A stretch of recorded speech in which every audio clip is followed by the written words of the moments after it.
Bonjour à toutes et bonjour à tous, soyez les bienvenus pour cet instant live avec Christian Duval. Bonjour Christian. Bonjour, bonjour à Co- tous et à tous, invisibles mais présents. Exactement, nous espérons que vous allez bien et que vous êtes prêts et prêtes à écouter, à intégrer le conte, l'histoire que va nous raconter Christian cet après-midi. Christian, je te laisse la parole, je te laisse le micro. Alors bonjour à tous. Alors voilà, j'explique en deux mots comment ça se passe. C'est-à-dire qu'en fait, les contes que j'ai créés, c'est à partir d'archétypes celtiques. Donc dans la mythologie celtique, on travaille avec 36 décans. Chaque décan est lié à une constellation et est lié aussi à une plante totem. Donc dans le conte que j'ai écrit, que je vais vous raconter là, il y en aura peut-être un deuxième après, mais dans le premier conte que je vais vous raconter, vous allez avoir des archétypes dedans. Je vais vous parler d'une constellation, je vais vous parler d'une plante. Et c'est vraiment quelque chose qui est en relation avec votre structure par rapport aux dates. Donc le premier conte est un conte qui s'appelle Diane la mystique, qui concerne les gens qui sont nés, donc j'ai actualisé, du 7 au 16 décembre. Donc Ah, pour que ça soit bien on est dans en le plein prénom. dedans. Donc c'est une histoire intitulée Diane la mystique. Depuis qu'elle était arrivée dans ce monde, Diane avait senti l'appel pour les contrées lointaines, l'exploration de terres inconnues, non point pour le plaisir touristique, mais pour ramener des informations précieuses et mystérieuses qui lui assureraient un pouvoir sur son entourage. Car régner sur autrui, elle aimait bien cela. Ses longs voyages en terre étrangère lui avaient permis de rencontrer des multiples hommes et femmes de pouvoir, des chamans, des mystiques, des sorciers, des enseignants de traditions disparues, des gourous avides de fidèles, mais aussi certains charlatans, vendeurs de potions magiques et fabulateurs, qui, se faisant passer pour des prophètes, prenaient grand plaisir à manipuler ceux qui, ignorants, ne savaient pas grand-chose. Diane s'était quelque peu égarée dans ses quêtes. Elle avait pris la grosse tête, persuadée qu'elle savait tout, qu'elle était née pour être le centre de l'univers et de mériter le respect, la considération, la vénération même de ceux qu'elle prenait pour des idiots. Elle en était devenue un peu vaniteuse et fort imbue d'elle-même. Certes, le prénom dont l'avaient affublé ses parents avait probablement été la graine de ce désir grandiose, car Diane était la déesse de la fertilité. Les Celtes l'avaient longtemps vénérée sous le nom de Dana. Elle était réputée pour être la gardienne des mémoires du temps. Immense et féconde, elle avait donné vie aux premiers dieux qui, enfantant à leur tour, avaient créé les mortels. Détenant les secrets de la création, nul humain n'avait jamais réussi à percer ces secrets, mais elle en révèle parfois quelques-uns assez protégés. Mais nul ne peut l'égaler. Les anciens la percevaient, assise dans le ciel étoilé, couronnée des 7 étoiles de la constellation que l'on appelle la couronne australe. Diane transformait les choses simples de la vie en grands secrets occultes. Elle ne révélait jamais tout. Elle gardait toujours une part de mystère pour mieux régner. Elle considérait un peu les humains pour des imbéciles ignorants et elle était fort douée pour jeter de la poudre aux yeux et ceux qui la côtoyaient tombaient facilement dans le panneau. Elle s'était tellement identifiée à cette grande mère céleste qu'elle avait fini par croire qu'elle en était une réincarnation. Elle n'avait jamais pu imaginer consacrer sa vie à une fonction utilitaire ou alimentaire. Briller en société était pour elle un besoin fondamental. Tout comme la déesse avait besoin de donner vie à des êtres, à des idées, des projets, de rayonner, mais aussi de diriger. Mais à force de vivre dans l'ivresse des grandeurs et de se laisser diriger par son ego qui lui donnait la grosse tête, elle était parfois à la limite d'exploser. À chaque fois qu'elle subissait un revers, elle trouvait toujours le moyen de s'en sortir de façon élitaire. Elle prétextait que c'était parce qu'elle était une grande initiée qu'elle subissait des grandes épreuves. Si Bacchus avait donné le vin aux humains pour susciter une ivresse passagère, permettant de mettre le mental au repos, le vin de l'ivresse divine absorbé par Diane finit par lui créer des maux de tête. Et sa couronne de déesse, posée sur sa tête, ressemblait fort à une couronne d'épines dont chaque pointe lui perçait le cuir chevelu. Elle avait pourtant appris que plus une créature est petite, plus son cœur bat vite. Il paraît que le cœur d'un oiseau peut battre à un rythme avoisinant les 1000 pulsations, alors que celui d'une baleine bleue était environ de 10 pulsations. Mais Diane n'était ni une baleine ni un oiseau, mais parfois son cœur s'emballait. Et sa pression artérielle montait en flèche, ce qui provoquait des vertiges et des bourdonnements d'oreilles, l'obligeant à se calmer. Cela ne fut point sans mettre en péril ses projets et ses idées, car Madame en avait à foison.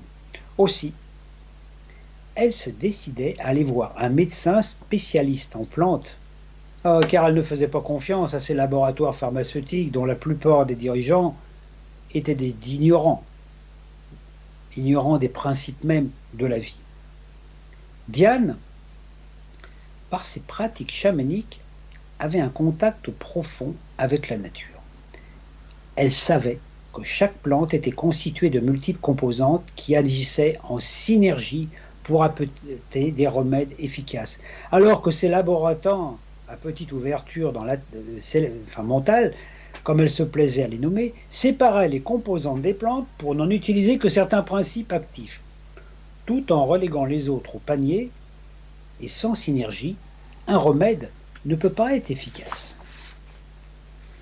Le médecin qu'elle alla trouver était un grand initié à des sciences occultes. Il connaissait parfaitement la signature astrologique et stellaire de toutes les plantes. Comme c'était le printemps, saison idéale pour la floraison, il lui conseilla d'aller en lisière de forêt et de cueillir des fleurs d'aubépine. Ces magnifiques fleurs blanches qui forment des guirlandes et qui, prises en décoction, peuvent apaiser la pression sanguine.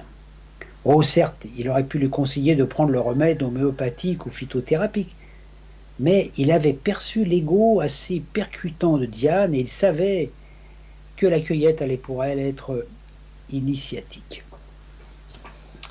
Et ce fut le cas, car l'aubépine, si elle donne de belles fleurs blanches, n'en est pas moins pareille d'aiguilles piquantes et acérées. Et la jeune femme en fit l'expérience à ses dépens. Après s'être maintes fois piquée aux mains, aux bras et même à la tête, elle en vint à penser à Jésus et à sa couronne d'épines. Mais elle prit son remède, et elle ne put que constater au fil des jours une nette amélioration. Sa pression artérielle redevint normale, ses vertiges n'étaient plus que mauvais souvenirs. Mais cela n'était pas dû qu'au remède lui-même, car le fait d'ingérer cette potion magique avait suscité une grande transformation intérieure. Comme si d'un coup son ego s'était dégonflé comme une chambre à air percée. Elle, qui d'habitude avait un caractère plutôt piquant et acéré, comme les épines de l'arbuste, devint plus douce, plus pacifique, plus aimable, moins vaniteuse.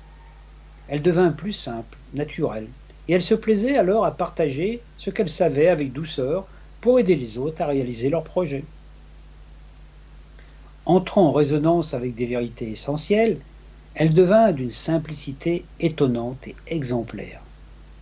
Elle rayonnait comme un soleil et, réconfortant, encourageant autrui, elle attirait naturellement les gens qui, près d'elle, trouvaient un grand réconfort.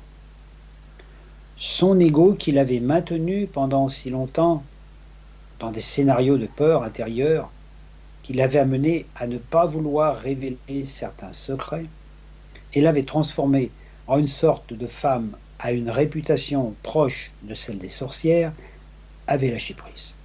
Comme si les fleurs d'aubépine avaient nettoyé les peurs ancestrales inconscientes qui jusqu'ici l'avaient dirigée à son insu. Alors, pour elle, fini les secrets, les mystères. Elle se décida à partager généreusement avec tous les secrets que la mère nature lui révélait. Elle ne s'était pas rendue compte qu'en absorbant cette panacée, c'était l'essence même de la déesse qui était entrée en elle et l'avait transformée de l'intérieur.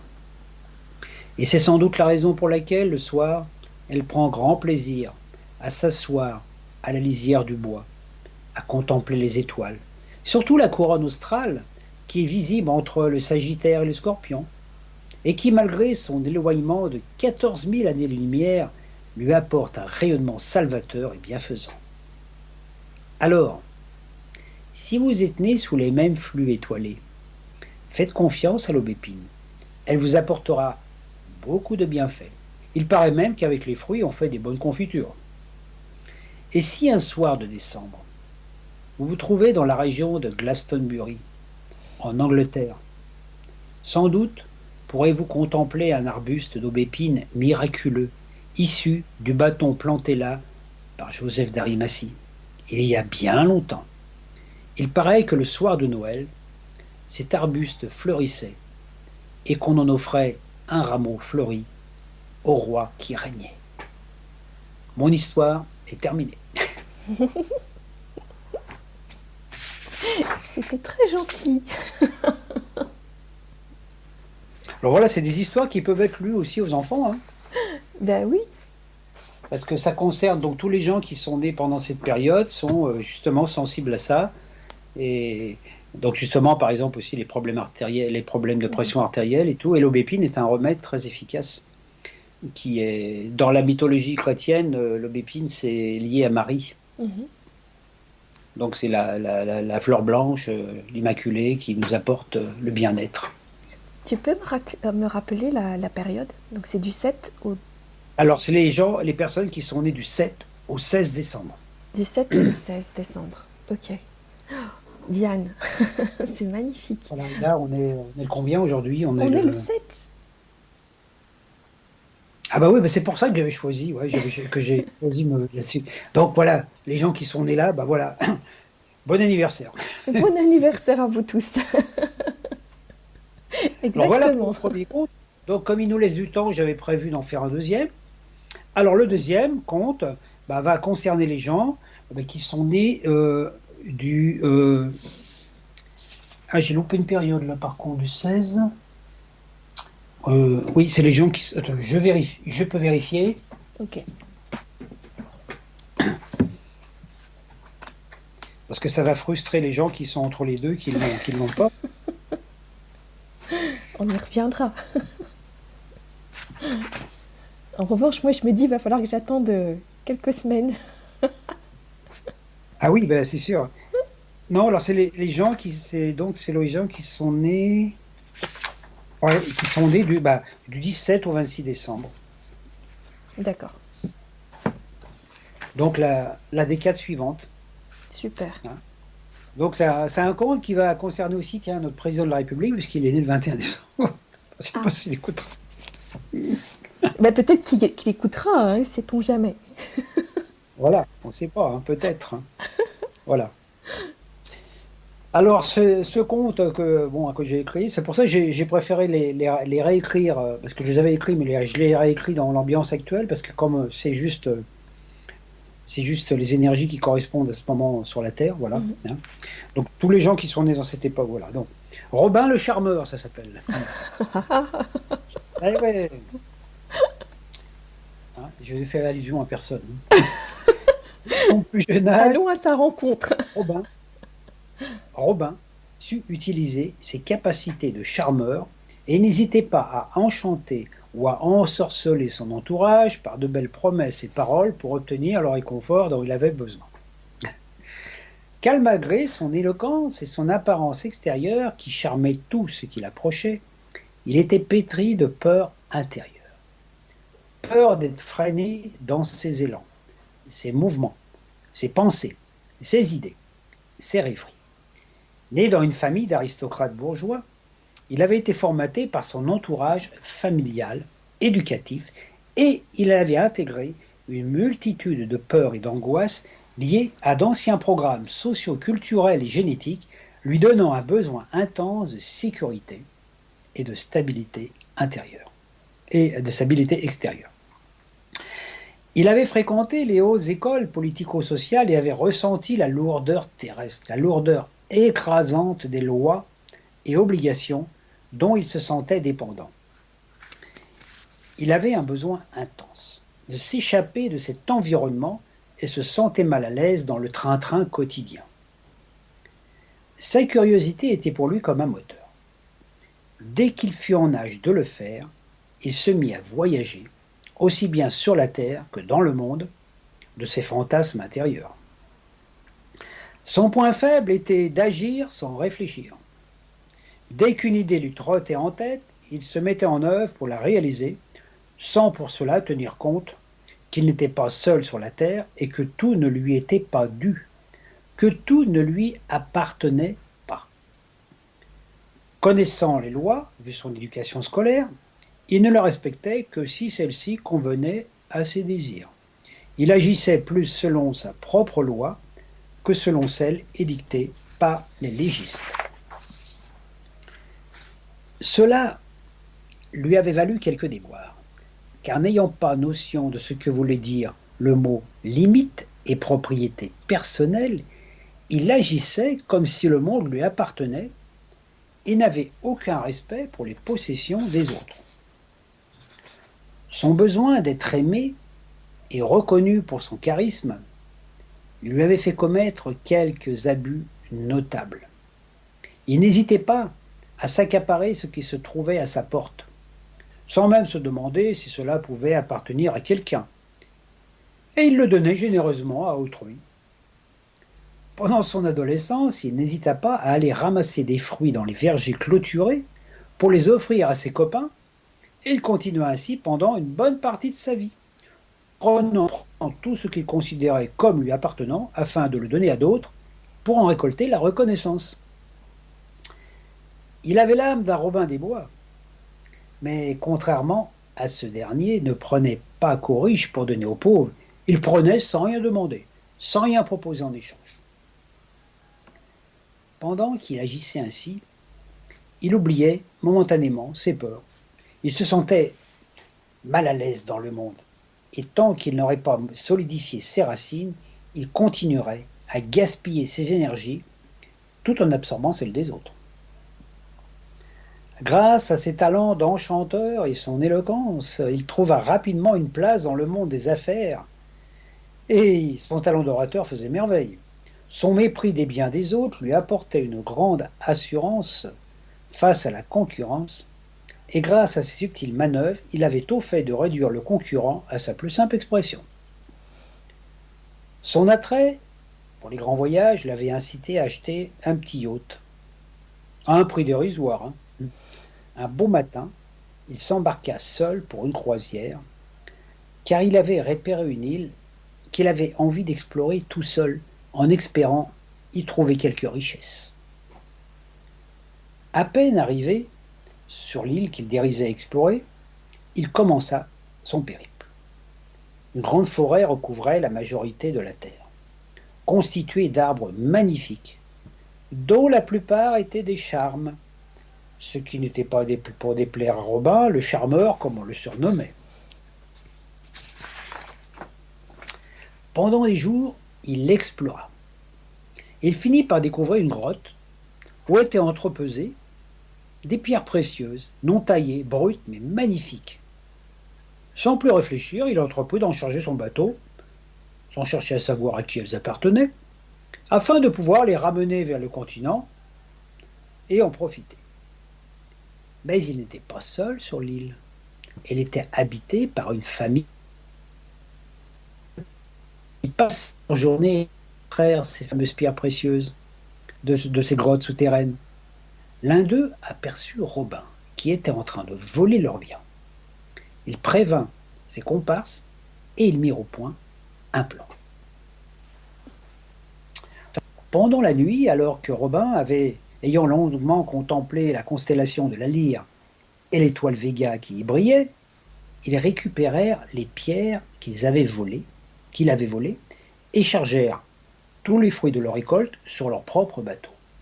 Après cela, ils entreprirent de couler le yacht de Robin. veillant auparavant à détruire tout ce qui pouvait l'aider à communiquer avec le continent. Puis, ils s'en allèrent, le laissant seul sur l'île. Quand il s'éveilla, bien décidé à continuer sa récolte, il fut surpris de ne pas voir son bateau. Puis, il ne finit par se rendre compte que celui-ci avait coulé, les taches d'huile remontant à la surface révélaient clairement le naufrage. Il plongea, en espérant retrouver son téléphone cellulaire, mais il ne trouva rien. Il était seul sur l'île, et personne ne savait où il était. Et peu de bateaux passaient dans le coin isolé, souvent entouré de brume. Ainsi, lui qui voulait jouer à Robin des Bois, se retrouva dans la peau de Robinson Crusoe, mais sans vendredi pour l'aider. Il fit le tour de l'île, mais se rendit compte qu'il était seul, perdu au milieu de ce vaste océan. Ici, il n'y avait personne à charmer, personne à voler. Il devait se débrouiller seul pour survivre. Sa carapace de bonté factice, dont il aimait se parer, fondit comme neige au soleil, et ses peurs intérieures refirent rapidement surface. Il se construisit un abri de fortune, et pendant des semaines se contenta de se nourrir de baies, de fruits et de quelques coquillages qu'il trouvait sur la plage. Alors, il tomba dans une sombre dépression, teintée d'obsessions ravageuses, de mélancolie, sans avoir à sa disposition des remèdes antidépresseurs comme on trouve sur le continent. Le soir, il passait de longues heures à regarder les étoiles. Et justement, cette constellation de la Lyre où, paraît-il, Merlin et Viviane avaient ascensionné pour jouer des mélodies célestes pour enchanter tout le ciel. N'étant pas très croyant, il se prit néanmoins à prier intensément, demandant de l'aide aux fées, aux anges.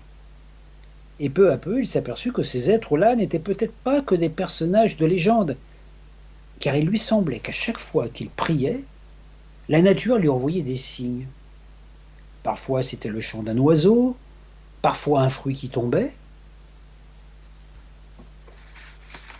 Mais ne disposant de rien, ni de radio, ni de téléphone, n'ayant aucune musique pour le distraire, il commença à chantonner, à psalmodier des sons. Et l'envie le prit de se confectionner un instrument de musique. Dès qu'il émit cette intention, comme si la nature l'avait entendu, il trouva un grand bâton de roseau creux. Il se souvint alors qu'un jour il avait rencontré un homme qui soufflait dans une sorte de tube qu'il appelait un didgeridoo. Il entreprit de se mettre à la pratique. Plusieurs fois, il eut envie de renoncer, car il n'était pas simple de produire des sons mélodieux. Mais comme il n'avait rien d'autre à faire, il persévéra. Et il put enfin produire des sons profonds et harmonieux qui, en même temps, lui procuraient une sorte de paix intérieure. Plus il jouait, plus ses angoisses disparaissaient. Le temps passa. 3 mois de solitude totale l'obligent à réfléchir sur le passé, sur le pourquoi, du comment suis-je arrivé là. Un beau matin, un bateau croisant dans les environs entendit le son du didgeridoo. Le capitaine, se demandant d'où pouvait vous provenir ce son, approcha avec son navire, débarqua, et il trouva Robin. Une fois revenu sur le continent, Robin ne s'étendit pas davantage sur son aventure, car au fond de lui, il savait que c'était une bonne leçon que lui avait envoyée l'univers.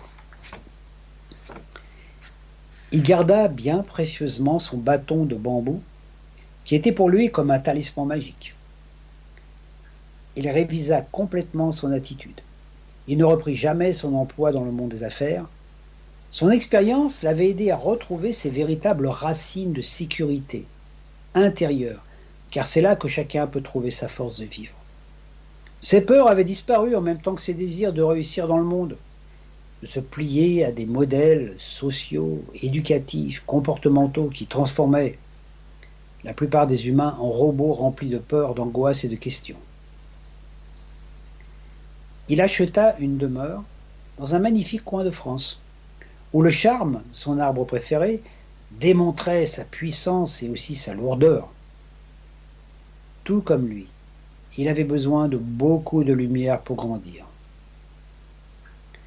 Il se forma des techniques de coaching et mit tout son cœur à son énergie pour aider les personnes qui étaient remplies de peur et d'angoisse dues à leur éducation. À chaque fois qu'un de ses patients réussissait à trouver sa meilleure voie, il en ressentait de la joie, de la gratitude, du bonheur. Jamais plus il ne s'accapara les biens d'autrui. Et pour compenser ses méfaits d'antan, il permettait à tous ceux qui passaient dans le coin de profiter gratuitement des fruits de son verger, des légumes de son jardin, de son hébergement. Depuis l'étoile Vega, Merlin et Viviane rient aux éclats, car ils sont fort réjouis à chaque fois qu'un humain, écoutant la mélodie de son âme, trouve enfin son chemin de plénitude. Fin de l'histoire. Bien, quelle charmante histoire. C'est beau de retrouver sa lumière comme ça. Ah oui, mais ça passe toujours par une initiation. Hein, c'est-à-dire que souvent on s'éloigne, on est pétri par nos peurs et tout, et c'est pour ça qu'actuellement c'est intéressant de percevoir par l'intermédiaire des contes. On peut, c'est pas pour ça qu'il faut aller s'isoler sur une île, mais les gens qui sont dans ces périodes-là, ils peuvent vivre des périodes d'exil dans leur vie. Oui, absolument. Et des périodes où ils vont être rejetés quelque part parce qu'eux-mêmes se sont rejetés. Donc voilà, c'est pour ça que toutes les personnes... Ça peut prendre toutes les formes possibles et imaginables. C'est cette espèce de retrait, il reste 3 mois sur une île, mais pour nous, dans nos vies aujourd'hui, ça peut prendre la forme d'une perte de travail, de quoi d'autre, d'une maladie. Ouais, ou d'un exil forcé, tu vois, comme avait vécu par exemple Napoléon, tu vois, exilé sur son île, tu vois, ou un truc comme ça, parce que c'est la nature qui nous oblige à un moment à faire ce travail afin d'utiliser le potentiel que ces gens ils ont, donc de charmer, hein, parce que le charme c'est leur arbre, donc, et puis de voir que le but c'est de charmer, mais de pas abuser des biens des gens, quoi. C'est-à-dire que on peut charmer, mais pas pour ensorceler les gens, quoi. Voilà. Oui, et puis finalement être soi-même prisonnier de son propre charme, finalement. Oui, parce que là, c'était dans ce mythe, c'est vraiment cette histoire de gens qui, comment je veux dire, sans s'en rendre compte, hein, ils peuvent prendre les biens des autres, par exemple. Ça peut être, par exemple, dans le domaine spirituel aussi, des gens, par exemple, qui vont faire de la compilation.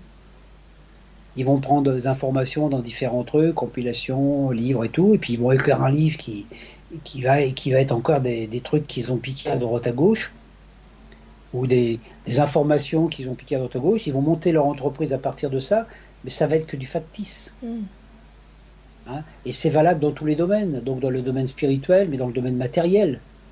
Hein, ça peut être une personne, par exemple, qui veut monter une entreprise, je sais pas, de n'importe quoi, par exemple d'informatique ou autre, et qui va chercher, qui va télécharger plein de choses et qui va créer son truc, et en fait, il va se retrouver enfermé par ça parce que ça vient pas de lui, c'est des choses qu'il a symboliquement piquées à droite à gauche. Donc dans tous les domaines, c'est pareil, que ce soit dans le domaine spirituel, dans le domaine matériel, et quand on se trouve comme ça, on se trouve isolé parce qu'on a une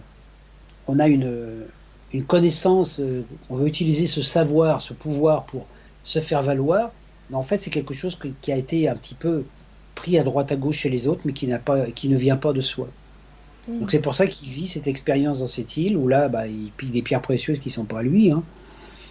Et puis voilà, et puis du coup les gens, ils ont trouvé une bonne idée, ils écoulent son bateau, comme ça il est tout seul, et ça lui permet de faire son boulot et de se retrouver justement à la case départ, quelque part, et de changer. Donc ça passe toujours par une période de transformation suite à une épreuve. Et tous les contes sont comme ça, hein, tous les contes initiatiques sont un petit peu comme ça, où on doit passer par une épreuve pour pouvoir atteindre l'autre plan, parce que on est dans ce monde où on est dans la dualité, donc voilà. Hmm. Tu tires ton inspiration du monde extérieur? Comment? Tu tires ton inspiration du monde extérieur pour écrire tous ces contes? Bah, quand j'écris ces contes, moi je me bats, donc je prends en note les différents archétypes, par exemple là le charme, voilà, par exemple le charme, et puis la constellation, bah, là c'était la constellation de la lyre, hein, avec Merlin et Viviane, voilà, et puis après, moi je pars là-dessus, puis je passe sur une trame, et puis j'essaie de percevoir, de ressentir, toi, comment peut être le personnage, et puis après, bon, je commence à écrire. Et puis ça, petit à petit, moi, des fois, je suis surpris à la fin, je dis, oh, tu vois, je suis surpris de l'histoire que j'ai écrite, des fois, parce que même les personnages, tu vois, le nom du personnage, la Romain, après, Robinson Crusoe, mais j'ai pas fait exprès, ça, c'est un truc qui m'a été inspiré. Mhm. Comment le lien a été fait entre les deux, j'en sais rien, c'est pas. C'est, le tout, c'est ça, c'est de, se, de se brancher sur des archétypes, par exemple des images, des trucs, et puis de créer quelque chose. De créer quelque chose avec. Et moi, je sais que c'est un truc que j'aime faire. D'abord, j'ai un jeu de compte que j'utilise avec des gens quand ils viennent me voir, où je leur différentes cartes. Donc, on tire des cartes au hasard, comme ça, puis on met tout ensemble et on raconte une histoire avec ça. Ouais, c'est super. Complètement inspiré dans l'instant.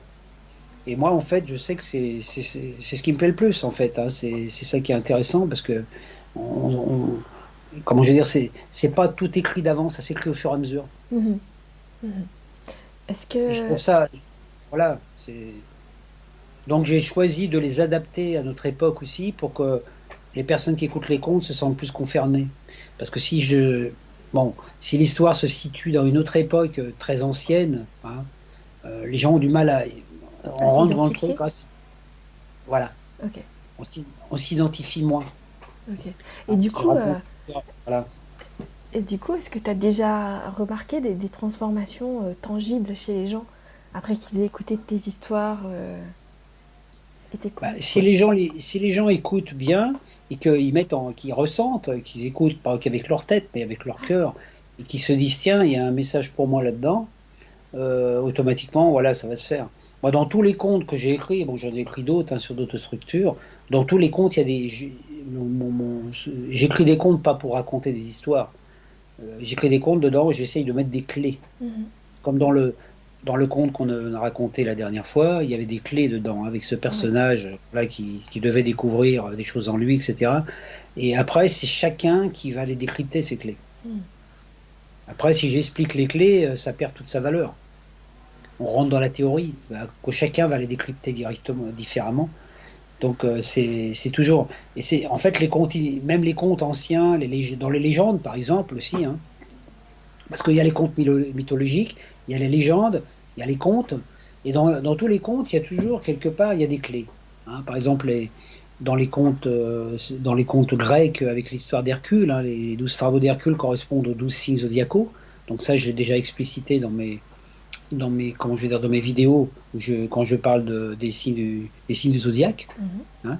C'est aussi en me branchant sur ces archétypes que j'ai pu écrire ce livre sur l'astrologie zodiacale, hein. Donc, dans les mythes, il y a un savoir, il y a une connaissance, une sagesse.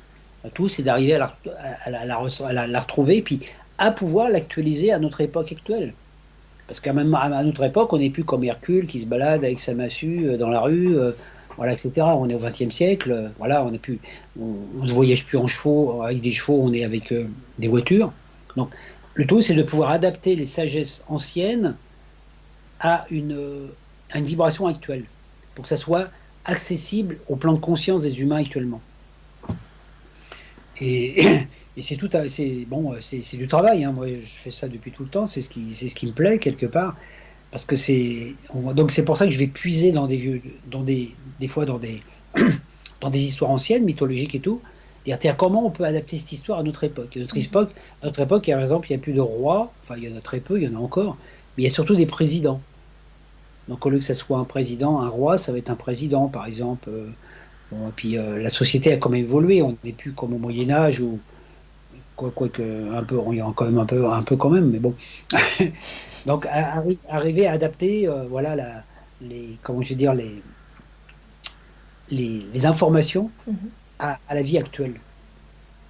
Comme ça, je trouve que c'est beaucoup plus facile pour s'identifier au personnage. Oui, oui, c'est plus Comme là, un parlant. personnage Oui. comme Robin, c'est facile de s'identifier à un personnage comme ça. Et si j'avais parlé de la mythologie pure avec un dieu, machin, des trucs, bah, c'est sûr que bah, c'est une légende. Mhm. Oui, oui, on se sent moins proche. Là, on peut dire, ah tiens, mais c'est le voisin.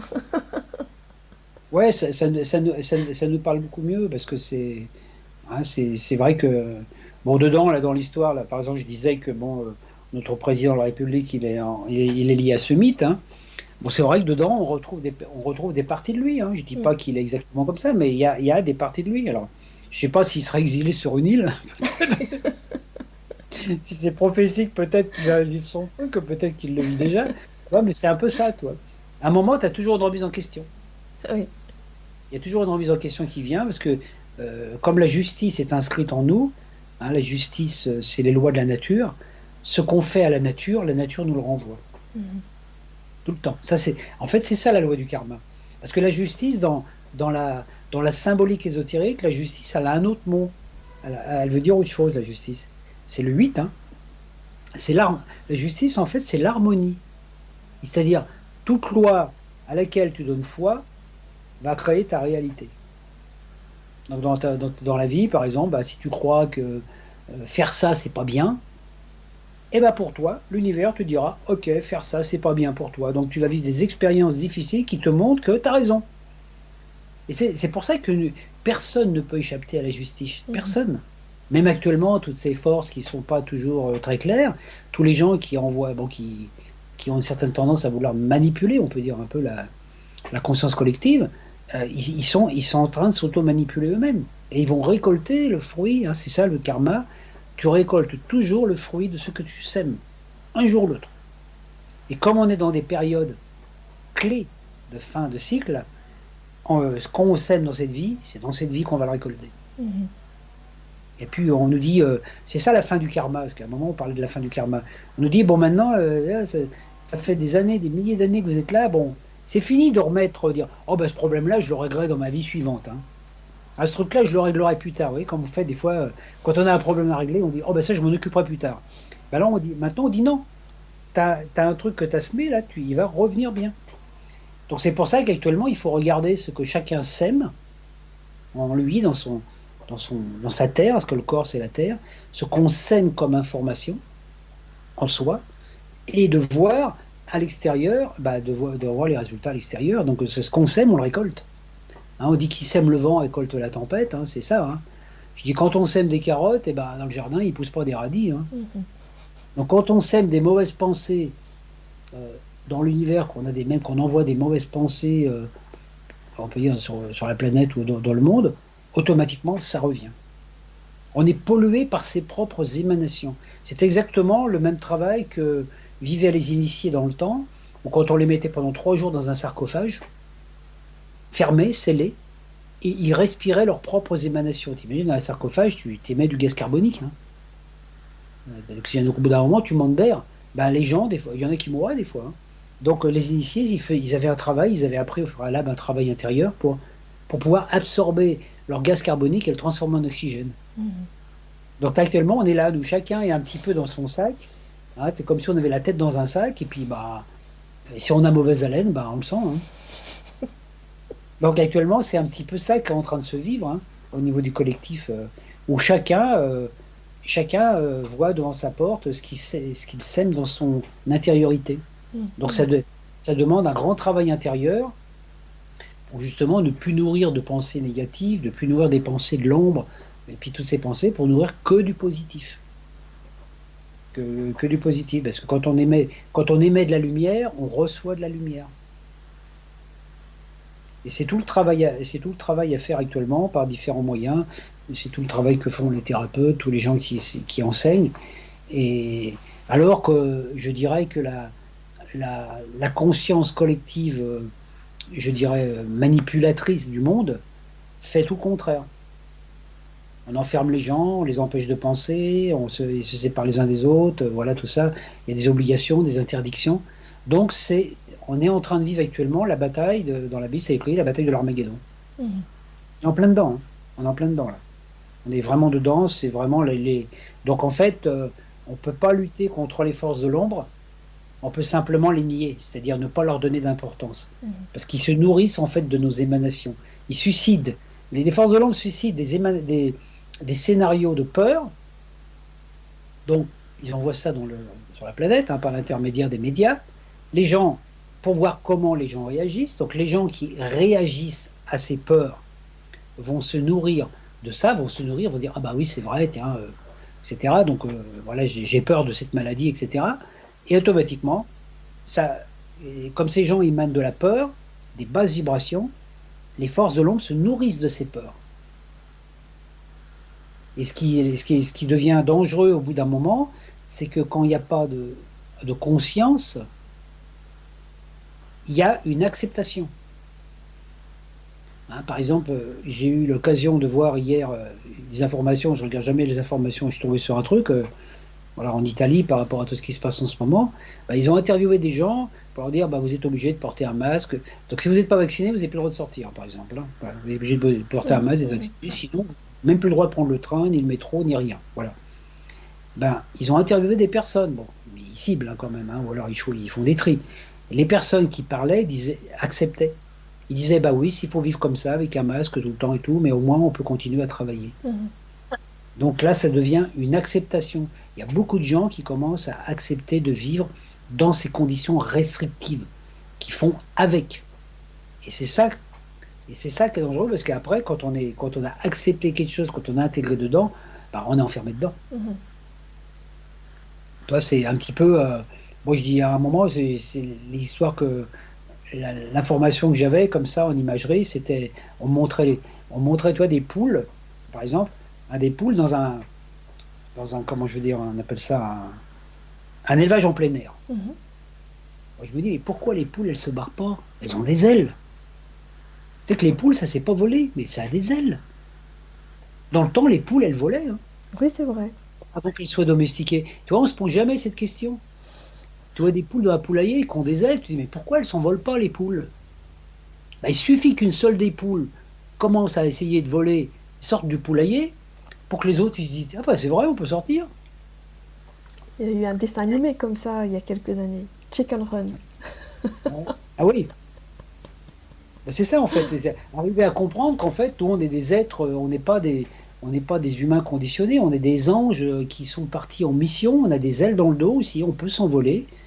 Mais c'est du boulot, parce que tu sais, moi j'avais écrit une histoire comme ça à un moment où il y avait toutes ces poules dans le poulailler qui essayaient de sortir. Puis à chaque fois qu'il y a des poules qui essayaient de battre des ailes pour s'envoler, puis ils n'y arrivaient pas tout de suite, qu'est-ce qui se passait? C'est que les autres poules se moquaient d'elles. Ou elles le rejetaient, des fois, elles disaient arrête de te moquer. Et on trouve ça aussi dans un film magnifique qui est Jonathan Livingston le Goéland. C'est un film que je conseille à tous les gens de regarder. C'est vraiment cette histoire du goéland qui il dit moi j'ai des ailes, c'est pour voler, je vais pas passer ma vie à manger de la nourriture dans les décharges publiques. C'est toute son initiation. Et l'initiation de Jonathan, c'est notre initiation. On a des ailes, il faut qu'on les ouvre. Il faut qu'on ouvre nos ailes, il faut qu'on arrive à ouvrir nos ailes.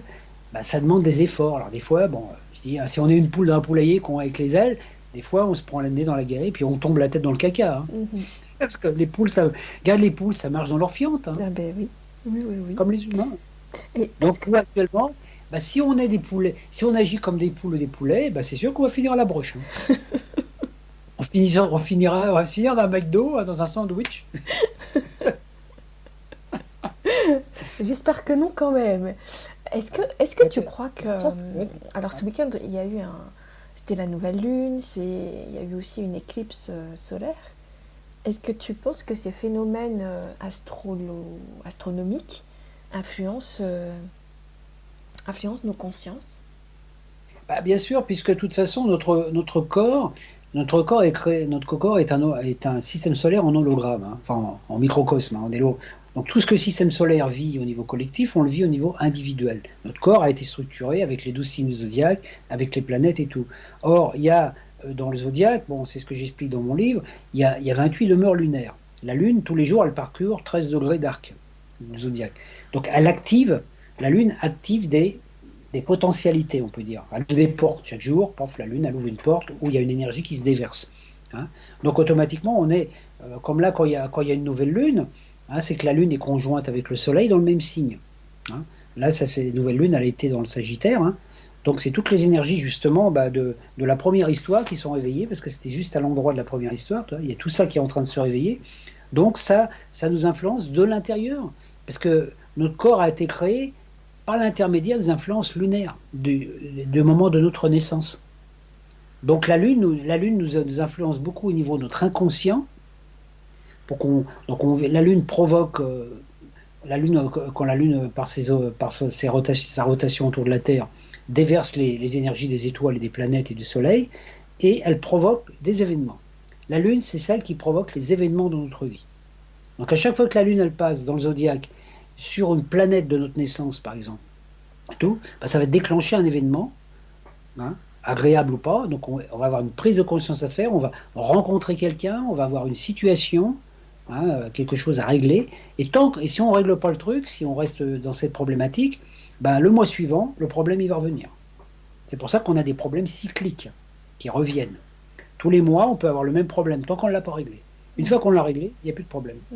Oui, et puis la lune, c'est un agent alchimique, hein, c'est celle qui vient frapper à notre porte, qui dit tiens, aujourd'hui, tu as ce truc à régler, tiens, t'as peur de manquer d'argent, par exemple. La lune, elle frappe à ta porte, c'est dire t'as peur de manquer d'argent. Elle vient te le dire pour que toi, tu te positionnes, ou tu puisses prendre conscience par le soleil en toi de ton inconscient, et quand tu es conscient de ton inconscient, tu peux le transcender.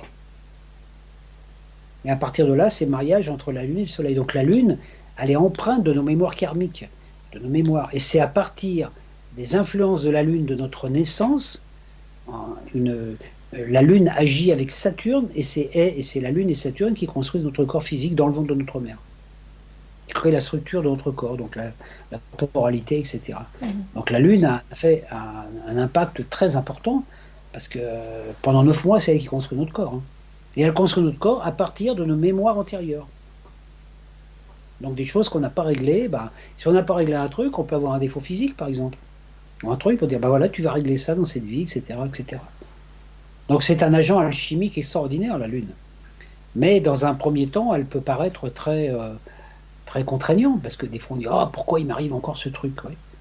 Alors, et la Lune Saturne, c'est ça, c'est la réflexion. Toi, la Lune provoque un événement, Saturne, c'est la matière réflexion, qui te renvoie un miroir. T'envoies une information, le miroir te renvoie. Tu dis, oui, voilà. Si tu dis à l'univers, ouais, je suis moche, l'univers te dit, tu crois que t'es moche? Ok. Donc tu vas avoir l'impression que tout dans l'univers, que ce soit ton miroir ou que ce soit les gens, tu vas avoir l'impression que les gens, ils te voient moche. Mais c'est parce que c'est ta propre projection. Si tu changes l'image que tu as de toi, ça va changer. Les gens, ça va changer. Donc là, c'est ce qu'on appelle la matière à réflexion. On est sans arrêt devant un miroir. Chaque fois que tu envoies une idée, le miroir te la renvoie. En disant, je suis un imbécile, je réussis jamais rien dans ma vie. L'univers, il dit, oui, tu as raison. Et tu peux aussi avoir des affirmations plus positives. Absolument. C'est ça toute la différence. Quand on a compris que la matière était un miroir de réflexion de nos pensées, waouh, c'est fabuleux de comprendre ça. Et c'est tout l'axe, toi, Lune, Saturne, dans le zodiaque, c'est tout l'axe Cancer, Capricorne.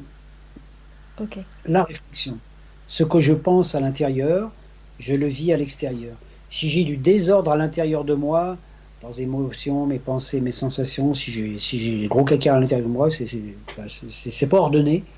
Le monde extérieur, c'est pareil.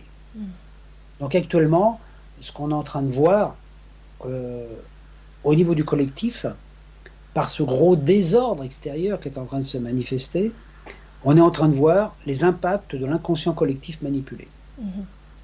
Donc le chaos extérieur qui est en train de se passer est le reflet du chaos de l'inconscient collectif. Donc on est obligé de se dissocier de cette sensation collective. On dit ok, il y a cette sensation collective, mais moi, ça ne m'intéresse plus de coopérer à ce genre de truc. Donc à partir de là, tu te sépares quelque part, tu prends le recul par rapport à l'inconscient collectif, tu travailles sur ton propre inconscient pour nettoyer tes mémoires à toi, et à partir de là, tu crées ton royaume. Il y a le monde extérieur qui reflète le chaos collectif, mais toi, tu peux vivre autre chose intérieurement. C'est tout le travail. Donc c'est un super travail à faire. Mais ouais. c'est un travail impersonnel, hein. Oui, Et ça demande je dirais, une attention permanente, hein. ouais, Dans les et journées, on a tellement de pensées, de choses qui viennent à nous. Donc il faut, dès qu'on a pris conscience que la matière nous renvoyait le miroir de ce qu'on pense être, on dispose d'un grand pouvoir, mais ça demande beaucoup d'humilité de dire ah bah tout ce que j'ai vécu dans ma vie, putain, c'est moi qui en suis le responsable. ouais, Toutes les, toutes les galères que j'ai vécues, c'est moi. C'est moi. Je suis ouais. super doué. Super doué. Je suis super doué pour créer l'enfer parce que j'ai créé mon propre enfer. C'est ça en fait. Mais comme dans un conte, hein. Et Ouais, ça va revenir, et ça va revenir, et ça va revenir. Et tant que le personnage n'a pas compris, eh ben, il restera enfermé jusqu'à ce que ouf, c'est ça. C'est pour lumière ça se que quand on fasse. parle du royaume, le royaume, le royaume de connaissez le royaume de Dieu, c'est le royaume de l'âme, parce que le corps, c'est le temple de ton âme. Donc c'est important que ton âme elle ait un temple agréable. Alors après, bon, des fois on a des temps, on a beaucoup d'humains, les temples sont délabrés quand même, hein. Donc il y a de la reconstruction à faire, hein. Et c'est bien pour ça que nous sommes là. C'est pas tout le monde non plus qui va faire ce travail, il faut en avoir conscience aussi. Bah, le monde extérieur, au niveau de la construction tout archétypale du monde, toi maintenant, on construit des maisons qui sont plus axées sur le nombre d'or, par exemple, en géométrie sacrée. On construit des cabanes, hein, on construit des HLM, on construit des maisons carrées, on construit même toutes les grandes structures, les grandes surfaces et tout. Hier, je m'approchais d'une grande ville, moi, où j'habite, là, à côté. Je regardais de loin, mais je me disais, mais qu'est-ce que c'est moche! Tu vois que des entrepôts. Tu vois que ça, toi. Alors que le cœur de la ville, bah, il y a encore des bâtisses anciennes et tout, bien structurées. Dans le temps, les gens, ils prenaient le temps de construire des choses. Et quand tu vis dans une maison carrée ou rectangulaire, avec un plafond bas et tout ça, bah, automatiquement, ton corps, il se sent limité. Mm. C'est comme si tu étais. Hein, on parlait des caisses la dernière fois. C'est comme si tu étais dans un cercueil. Moi, j'ai vécu dans une maison moderne, hein, il n'y a pas très longtemps. J'ai vécu pendant 6 mois dans une maison moderne avec toute la domotique, comme on fait maintenant, tu sais, machin électrique, tout. Bon, la maison était rectangulaire, c'était un espèce de grand rectangle, tu vois, voilà, etc., avec tout ça, avec un toit plat. Et puis, à un moment, j'étais là, un jour, je rentre dedans, mais je me dis, mais je suis dans un cercueil. C'est un cercueil, une boîte rectangulaire, toi, t'as pas de toit pointu. Alors, dans une maison, quand tu as un toit pointu, c'est l'élévation de la conscience. Mhm. Les toits, généralement, ils sont faits avec, ils sont calculés avec l'angle de, comment je vais dire, de la géométrie sacrée, le nombre d'or. Donc, un toit, tu as une maison avec un toit pointu. Ça, ça t'élève vers le ciel. Mais quand tu as un toit plat, et si ton plafond est bas, je sais pas si des gens font l'expérience de vivre dans des maisons où des plafonds sont très bas, moi ça m'est arrivé un moment, on se sent écrasé. On se sent écrasé. Donc, et c'est exactement ça. C'est pour ça que les constructions actuelles, quand on va dans un supermarché, quand on va dans un grand magasin, on se sent extrêmement fatigué à cause de la pollution énergétique, du bruit, bon, les masques aussi maintenant, mais aussi toute cette forme géométrique. Alors, si on allait faire nos courses Ouais. dans un magasin qui est plus structuré anciennement, moi, quand j'étais plus jeune, je me rappelle, j'allais à Paris au printemps, Galerie Lafayette, hein, les Galeries Lafayette, Boulevard Haussmann, qui sont construits dans des vieux immeubles d'Haussmann. Bah, quand on rentrait dans ce magasin, il y avait un escalier central, tout, c'était une belle bâtisse. Bah, ça n'a absolument rien à voir avec un supermarché. Mais Rien que ça. Donc, pour continuer sur ce sujet-là, ce que j'ai remarqué aussi, c'est que très souvent, ces derniers temps, les bâtisses, enfin les murs, les plafonds, ne sont pas en noir. Je trouve ça extrêmement dérangeant. Je l'ai ah bah, c'est remarqué sûr. dans un magasin culturel. Je me dis, waouh! Ah ouais, mais c'est sûr, hein, ouais, il y a des, il y a quand on rentre dans un magasin où il y a des belles couleurs, où il y a des belles, voilà, on se sent bien. Quand on rentre dans un truc noir comme ça, c'est, Ça donne pas envie. ça joue au niveau de notre aura, hein. Mm. Ça joue énormément au niveau de notre aura. Et puis, donc c'est pour ça que c'est très perturbant, les structures qu'on a actuellement au niveau, quand on est dans un métro, quand on a un truc, on est toujours dans des trucs, on est toujours dans des boîtes, hein, comme on disait la dernière fois. Donc en fait, bah, le jour où tu meurs, bah, on te sort de ta boîte, de ta maison, pour te mettre dans une petite boîte, dans un cimetière. Bon, voilà, c'est des trucs. C'est toujours en plus bien enfermé dans du béton, hein, pour être bien tranquille. Mais c'est dingue, hein, ce manque de Obsession. connexion qu'on a avec la nature, hein. Alors que quand tu vis, moi j'ai vécu des expériences dans des maisons en bois, hein, ou même j'ai habité à un moment dans un tipi, les trucs comme ça, mais les énergies sont complètement différentes. Mm. Hein, c'est complètement différent parce que c'est pour ça que c'est important de retrouver des structures plus simples. Et quand on voit par exemple sur Paris, par exemple, hein, quand on arrive sur Paris, tu vois, où il y a tous ces immeubles, là, tous ces immeubles qui sont de l'autoroute, là, les gens qui sont enfermés dans des boîtes, mais comment tu veux que ces gens-là ils soient heureux? En plus, ils sortent de leur boîte le matin pour entrer dans le métro, pour aller travailler en boîte, hein, puis comme tu dis, pour sortir en boîte le samedi, bah, ils sont déjà morts. On sent, moi je sens, hein, la dernière fois que j'étais à Paris, j'ai senti ça, une espèce de sensation de mort, tu vois, Ouais, c'est comme si je rentrais dans un cimetière. ouais. Ça me faisait le même effet, tu vois, ce côté à vivre là-dedans, mais t'es mort là-dedans quand tu vis dans un immeuble au 40e étage, un immeuble dans une banlieue parisienne, mais c'est normal que tu déprimes, hein. Ça, c'est peut-être notre initiation pour vivre de belles transformations. En tout cas, je Alors, en l'espère. fait, on vit, la plupart de l'humanité qui vivent comme ça dans des grandes cités et tout, sont exactement, hein, dans les mêmes conditions que les poulets en batterie. Mm. Ils n'ont pas beaucoup de place. En plus, bon, il y a beaucoup de déchets autour de chez eux, parce que les gens, voilà, c'est plus ou moins propre, tu vois. C'est comme les poulets en batterie. Exactement la même chose. Donc en fait, on finit par récolter ce qu'on fait aux animaux, hein. Ouais. Alors que alors déjà, quand on vit en plein air, les gens qui vivent en plein air, dans des camps, bah, comme les gitans, bah, ils sont déjà comme les poules qui vivent en plein air. Déjà, ils peuvent s'envoler. C'est déjà un peu mieux. On pourrait passer des heures comme ça, hein, Ah ouais, mais c'est intéressant de voir la, et à faire la- des liens. Oui, oui, oui. Et tout ça, c'est. ouais, c'est le lien entre les trucs. Et c'est vrai que les villes, c'est devenu de plus en plus, les villes industrielles, c'est devenu de plus en plus moche, hein. Mm. On peut pas se sentir bien dans des endroits comme ça, puisque notre corps, il n'est pas structuré. Et notre corps est structuré pour être voilà, dans des endroits spacieux avec des ouvertures vers le ciel, hein, tu vois, des ouvertures vers le ciel, tandis que maintenant, bah, la plupart des toits des immeubles et tout, ou des maisons, sont plats. Mhm. Ça. Il n'y a plus de connexion. On est connecté directement à la Terre, on n'est plus connecté au ciel. Mm. Mm.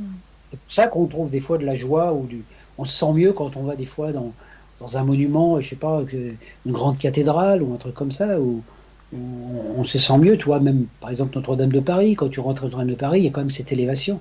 Maintenant, c'est plus possible parce que justement, ça a été détruit, hein, volontairement ou pas. Il y a certainement des choses pour empêcher peut-être les humains de se ressourcer. Mm. Parce que c'est des lieux de ressourcement, hein, parce que automatiquement, par les énergies qu'il y a, quand on va dans une cathédrale comme à Chartres et tout, il y a cette élévation vers le ciel avec la grande flèche et tout, tu vois, ça nous élève intérieurement. Mm. Mm. Autrement, on est écrasé. Mm. On est comme des boîtes, bah là, comme on est des produits conditionnés avec une date limite de validité, hein. Et oui, et Ne oui. pas Eh consommer bien, après telle date. On devient presque comme ça, tu vois. non mais t'as Dès raison. ta, naiss- dès ta naissance, on te met presque une date Oui, de péremption, tu vois. c'est ça, c'est ça. Voilà de beaux sujets de réflexion Mm. pour nous toutes et pour nous tous. Voilà, nous sommes passés cet après-midi du conte à. Bah, c'est pas, enfin, oui, c'est une imagination, mais c'est de la réalité aussi. Donc, à nous de creuser, de voir ce qu'on choisit pour soi. Et voilà, choisir de vivre un beau conte de fées ou alors de vivre bah, l'enfer, quoi. L'enfer sur Terre, non, mais il faut le dire. Il faut le dire. Il faut le rappeler. Nous créons notre enfer ou notre paradis, hein. Actuellement, tout est fait pour qu'on crée notre enfer. On a l'impression d'être dans un purgatoire, mais en même temps, on peut utiliser notre énergie pour construire autre chose, mais ça nous demande de faire des choix. De se positionner. Eh bien, moi, j'ai fait mon choix. Eh ben, c'est bien, chacun son choix. Choisis ton cadeau de Noël, c'est ça, cadeau de Noël. Eh bien, Une carte Christian, je Elton. choisis. Je te demande si tu veux poursuivre euh, tes passages en radio pour continuer à nous raconter les contes, continuer à nous charmer comme Robin ou nous raconter nous raconter des choses mystiques comme avec Diane. Parce ce qu'on peut faire si on prend d'autres rendez-vous, ça sera justement de continuer le cycle, hein. Donc Ah oui, oui, on oui, oui, oui, oui. continuera après dans le zodiaque à Ça partir serait, ça serait du 27 extrêmement, décembre jusqu'à voilà, hein, comme ouais, ça sera un suivi. ça sera extrêmement intéressant. Donc rendez-vous prochainement. Vous verrez l'événement sur le site. Et aujourd'hui, donc, nous avons vu Diane la Mystique. Donc pour les gens qui sont nés du 7 au 16 décembre. Et Robin le Charmeur, donc du 17 décembre au... Tu peux me rappeler la date? Du 17 au 20, attends, je vérifie, c'était au 26, je crois. Vérification. 17 au 26, ouais. Du 17 au 26. Et voilà. Moi, généralement, c'est 10 jours, hein, voilà. D'accord. Voilà, c'était Robin le Charmeur. Et si vous nous écoutez, si vous arrivez que maintenant, eh bien, je vous invite à écouter le replay que vous retrouverez également sur le site. Merci beaucoup Christian pour cet échange. Ben, merci pour cette ouverture qui me permet justement de partager. Et merci à vous pour votre écoute. Je vous souhaite un bel après-midi et vous dis à très bientôt, peut-être à tout à l'heure. Et tout à l'heure, nous parlerons de l'archange Michael. Au revoir Christian. Au revoir.